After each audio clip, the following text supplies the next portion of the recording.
বিসমিল্লাহির রহমানির রহিম। আজ আমি বানাবো বাচ্চাদের পছন্দের একটি খাবার, আর সেটি হলো চিকেন ফ্রাই। চিকেন ফ্রাই বানানোর জন্য এখানে আমি 500 গ্রাম বড় মাংসের টুকরোগুলোকে ছুরি দিয়ে দাগ কেটে সম্পূর্ণ পানি ভালোভাবে ঝরিয়ে নিয়েছি।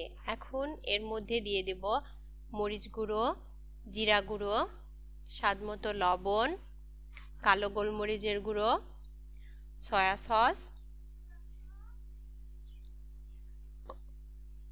Tomato sauce, hot chilli sauce,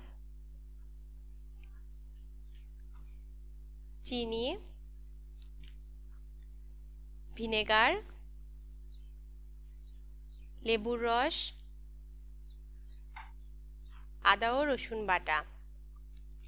এগুলোর পরিমাপ ভিডিওতে লিখে দেওয়া আছে। এবং সাথে একটি ডিম দিয়ে হাত দিয়ে ভালো করে মাখিয়ে নেব, যেন মাংসের ভেতর পর্যন্ত পৌঁছায়।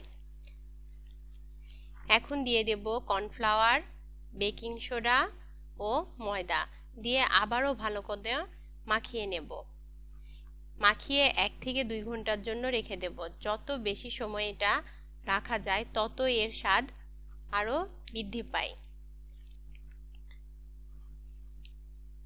আপনারা চাইলে সময় কম থাকলে আধা ঘন্টাও রাখতে পারেন। এবার একটি চুলা কড়াইতে পরিমাণ মতো তেল গরম করে মশলা মাখানো চিকেন ফ্রাইয়ের কিছুটা দিয়ে মিডিয়াম টু লো হিটে ভেজে নেব, উল্টিয়ে পাল্টিয়ে। একটু বেশি কড়া করে ভেজে নেব, এতে স্বাদটাও ভালো লাগে। এভাবেই সবগুলো ভেজে নেব।